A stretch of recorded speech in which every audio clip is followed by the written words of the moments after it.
The story of Europe's first modern humans has long been told as a clean replacement narrative, a decisive wave of Homo sapiens sweeping out of Africa, crossing the Near East, and displacing Neanderthals in a rapid and almost surgical demographic event. Yet, when the archaeological record of the Levant and southeastern Europe is placed side by side, and when the genomes of early individuals, such as those from Châtelperronian and Oase, are examined in detail, a very different picture emerges, one that looks less like replacement and more like fusion. The technological thread running from the Levantine initial Upper Paleolithic into the Balkans and onward into what is traditionally labelled Châtelperronian Europe suggests continuity of ideas, methods and symbolic behaviour across populations that were not neatly separated biological categories, but interacting, interbreeding human groups. In this view, the earliest Europeans were not pure sapiens replacing Neanderthals, nor isolated Neanderthals independently inventing Upper Paleolithic behaviour, but hybrid populations formed in the Near Eastern contact zone and expanding westward and northward. The Levantine sequence at Archaeological provides one of the clearest starting points. Here, long before the classic Aurignacian spreads across Western Europe, blade-based industries, personal ornaments and bone tools appear in a context that already shows the hallmarks of behavioural modernity.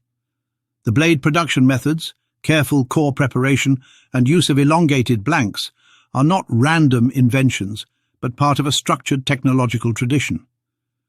When similar technological signatures appear at Châtelperronian cave in Bulgaria, they do so not as an abrupt, alien package, but as something recognisably related in reduction strategy, tool morphology, and symbolic repertoire. The presence of bone tools and ornaments at Châtelperronian is especially important because these are not merely functional items. They signal shared social and symbolic systems. Such parallels argue strongly that the Balkans were not colonized by an entirely new and biologically separate population, but by people connected culturally and genealogically to Levantine groups. Genetics reinforces this picture. The individuals from Châtelperronian carry clear signatures of recent Neanderthal ancestry, with segments indicating admixture only a handful of generations back. This is not the faint, deeply diluted Neanderthal signal seen in later Eurasian populations. It is fresh, recent and structurally obvious in the genome. In other words, these people were already hybrids, living at the edge of or within a contact zone where sapiens and Neanderthals met and reproduced. When we turn to Oase 1 from Romania, the pattern becomes even more striking. Oase 1 carries an even higher proportion of Neanderthal ancestry, again from a very recent ancestor. These genomes do not describe a one-time introgression event in some distant past African population. They document ongoing, repeated interbreeding in Europe and its immediate periphery. This genetic reality forces a rethinking of taxonomic labels. If early European Homo sapiens carried large, recent Neanderthal segments, and if Neanderthals themselves show evidence of gene flow from sapiens-related populations at different times, then the boundary between the two becomes biologically porous. The archaeological record mirrors this porosity. The so-called Châtelperronian, best known from sites such as Grotte du Ren, has long been debated as either a Neanderthal industry influenced by incoming sapiens or a misattributed early Upper Paleolithic industry of modern humans. Yet when its blade technologies, bone tools and ornaments are compared to earlier Levantine and Balkan initial Upper Paleolithic assemblages, the similarities are hard to dismiss. Rather than an isolated Neanderthal invention, the Châtelperronian can be seen as part of a broader technological continuum stretching from the eastern Mediterranean into Western Europe. In this light, the notion that most Neanderthals in late Europe represent a completely separate, static lineage becomes harder to sustain. Morphology alone is a blunt instrument when populations are exchanging genes and sharing technologies. Skeletal features traditionally used to define Neanderthals, robust brow ridges, mid-facial projections, certain cranial vault shapes, are influenced by both ancestry and environment, and they vary within populations. If hybridization was common, then many individuals classified as Neanderthals on the basis of morphology may have carried substantial sapiens ancestry, just as early sapiens in Europe carried substantial Neanderthal ancestry. The biological categories blur, and what remains is a spectrum of late Pleistocene humans in Western Eurasia. The technological continuity is key because it reveals social networks. Blade technology does not diffuse without contact. It travels with people, apprenticeships, marriages and alliances. The movement from Levantine blade industries into the Balkans and onward into Central and Western Europe suggests a corridor of interaction, not a sudden frontier. Within this corridor, hybrid populations could have formed repeatedly. Groups emerging from the Levantine contact zone, already carrying both sapiens and Neanderthal ancestry, may have moved into southeastern Europe, where they encountered resident Neanderthals and further mixed. Over generations, these hybrid populations would have become the demographic core of early Upper Paleolithic Europe. Such a model also helps explain why early European modern humans, like those at Châtelperronian, appear genetically closer to later Eurasian populations than to Africans, yet still carry strong Neanderthal signatures. They are not simply Africans abroad. They are the product of a Near Eastern melting pot. This undermines a simplistic narrative in which Europe is colonized by a homogeneous African-derived group. Instead, Europe's first Upper Paleolithic populations may have been born in the Levantine interface between Africa and Eurasia, already shaped by admixture before they ever set foot in the Balkans. The Châtelperronian, often portrayed as a last stand of Neanderthals adopting modern behaviors, fits more naturally into this hybrid framework. Its tool types, backed blades, points, bone artifacts and ornaments, do not look like isolated inventions. They resemble elements already present farther east. If Neanderthals at these sites were biologically admixed, then calling the industry Neanderthal may be more a reflection of taxonomic tradition than biological reality. The makers of these tools may have been people whose ancestry straddled the very categories we impose. This perspective does not erase Neanderthals as a distinct evolutionary lineage in deep time. Earlier Neanderthals, well before the arrival of sapiens-related populations in the Near East, clearly formed a long, regionally rooted population in Western Eurasia. But by the time we reach the period of the initial Upper Paleolithic and Châtelperronian, the situation had changed. Contact had been established. Gene flow had occurred. Technologies were shared. The late Neanderthals of Europe may therefore represent not a pure, isolated lineage, but one increasingly entangled with incoming sapiens-related groups. Seen this way, the first Europeans were not outsiders replacing natives, but the descendants of both. Their cultures carried Levantine threads. Their genomes carried Neanderthal and sapien strands woven together. The Balkans, with sites like Châtelperronian, stand as a crucial bridge in this story, linking the eastern Mediterranean world of Archaeological to the Western European landscapes of the Châtelperronian. The genetic data from Oase and Châtelperronian make it clear that interbreeding was not rare or marginal. It was central. The deeper implication is that human evolution in this period is better understood as the history of networks rather than lineages. Populations met, mixed, separated, and met again.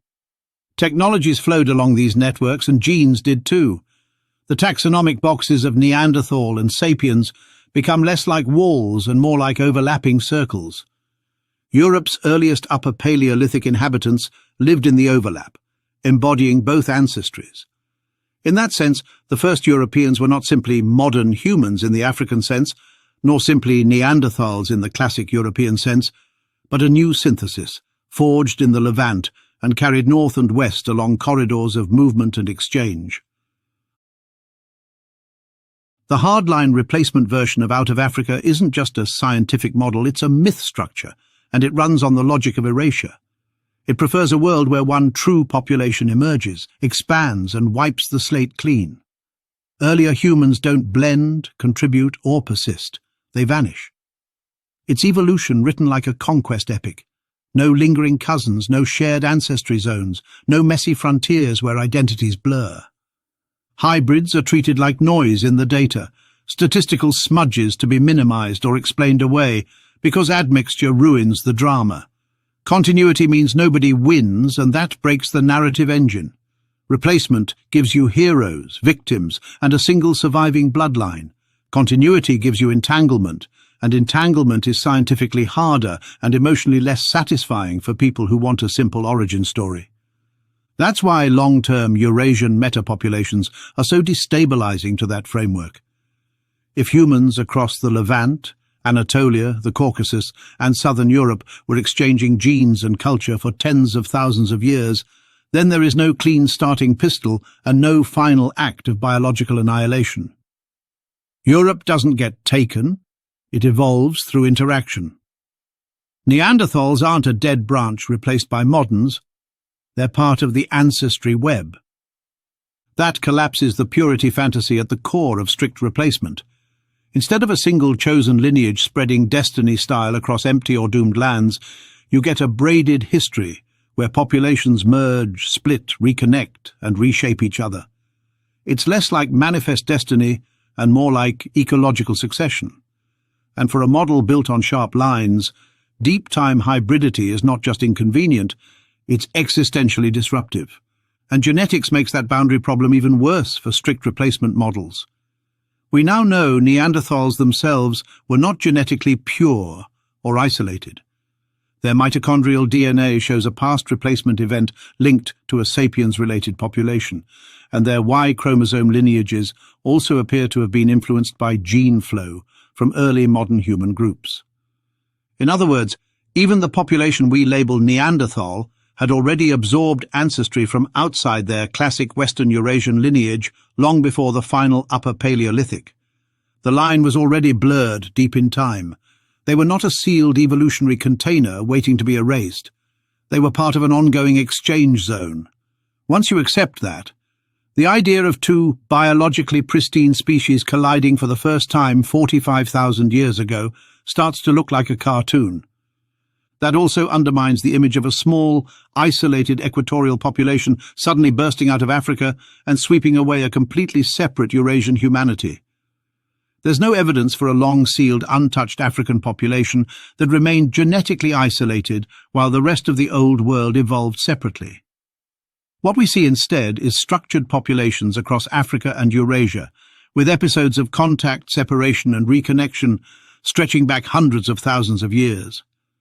Europe was not an empty stage, and incoming groups were not strangers to the genetic landscape they entered. By the time people associated with the initial Upper Paleolithic reached the Balkans, they were already carrying Neanderthal ancestry, and Neanderthals had already experienced gene flow from sapiens-related groups. That's not replacement mythology. That's a long-term braided human history, where boundaries shift and identities merge long before the archaeological spotlight turns on. If you strip it down to narrative structure, the strict replacement version of Out of Africa runs on discontinuity as a principle.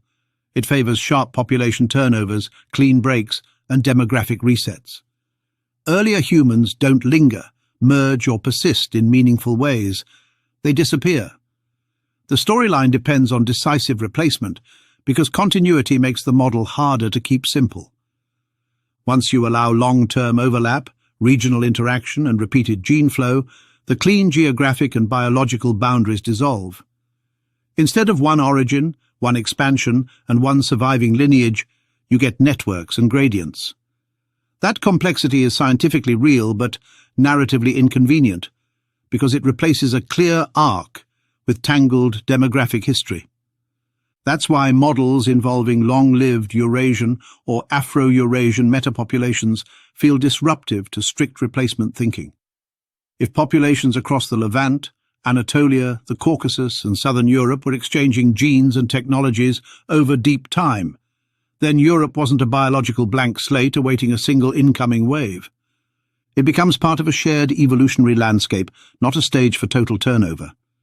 In that framework, interaction, admixture, and continuity drive change, not annihilation and reset. The result is a picture of human evolution built on entanglement instead of erasure, and that fundamentally challenges models that rely on abrupt population replacement as the main engine of history.